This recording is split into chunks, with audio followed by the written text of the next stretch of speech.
Cyclists are a weird bunch. I didn't just mean me and these guys, I mean you as well. And to prove a point, we've compiled a list of all the weird things that cyclists do that get more than just a raised eyebrow from the public.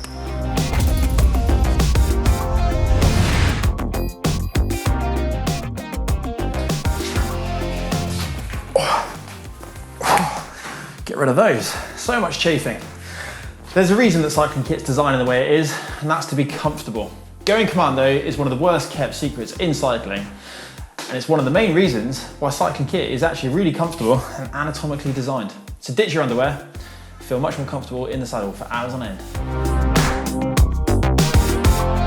Personally, I think one of the best things about being a bike rider is that you get to dress completely colour coordinated. I mean, even my shoes match the white lettering on my bike, and the white lettering on my bike matches the white lettering on my kit, and then the black and white on my frame matches the black and white on my kit, and even my helmet has red in it to match everything else.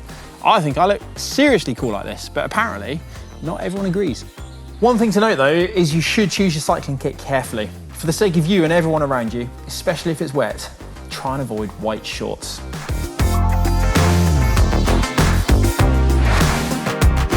Socks are of course designed to go inside of your shoe, not over it, but in the bizarre world of cycling, it's perfectly acceptable to buy a brand new pair of cotton socks, slide them on over your shoe, and wear them just like that. Of course, you will have to cut a hole for your cleat to actually be able to use them, but this is quite a cool look.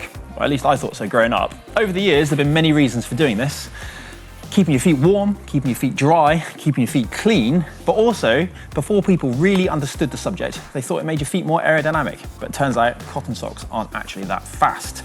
Can you imagine sliding a pair of socks over your normal shoes and walking around town? I don't think so. But cycling, it kind of works. If you're a male and you're a newcomer to the world of cycling, you're very likely to get some weird looks the first time you tell anyone you've done this. I'm of course talking about taking that giant leap of faith and shaving your legs. It's a bold statement that you're going to be making to the world. You're committed and dedicated to cycling, so much so that you've hacked off all the hairs on your legs to create these silky smooth pins. Now I could pretend there are many reasons for doing this. I could pretend it's aerodynamics. That's negligible. I could pretend it's for hygiene if you're crashing. Again, it doesn't really make a big difference. Massage? Who's getting a massage on a regular basis? No, it's purely for vanity. There's something about seeing a smooth set of legs. Oh, I've missed a hair there actually. Get rid of that one whilst we're here. Sorry. It's all about having smooth legs, looking good on the bike. Such a vain sport. Now, if it's the first time you're doing it, I recommend probably getting a set of clippers to get rid of the worst before moving on to an actual razor. And if you're really brave, you could try waxing. Although I tried that in 2013 for the entire year, and I'm never doing it again. Okay, we're not completely vain. I mean, we're pretty vain, but we're also actually really tough. Hurting ourselves, suffering for hours on end.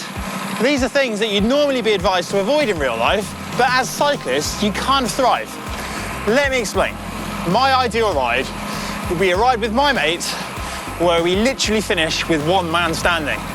You'd ride and progressively ramp up the tempo until no one else can keep up. On training camps, we call this throwing off to the death, and only the strongest rider would remain at the end of the ride. It runs deeper than that though. If I wake up and my legs don't hurt, I don't feel like the real version of me. I just kind of have this weird sadistic nature within me that makes me want to kind of suffer more than I really need to. Of course though, you should never neglect a nice gentle ride where you do get to take in the scenery, because after all you're doing is hurting yourself, it's going to get pretty boring pretty quick. A cyclist's tan lines are absolutely sacred. They are held in such high esteem that even in the real world they are infamous. Pasty white skin that rarely sees the light of day, contrasted by rich, dark mahogany, leathery skin that's been outside in all the elements. It's almost like a badge of honour to the experienced cyclist. It shows that they are committed. They've been out in all sorts of weathers with their shorts and their kit perfectly placed in the right position. Of course, it does increase your chance of skin cancer, and it looks foolish when you do eventually go to the pool. So it's probably best avoided if you want to get yourself in the real world. They're certainly some of the weirdest things that we think cyclists get up to. If you feel like we missed any out, share them with us. Show this video to your friends and give it a like as well.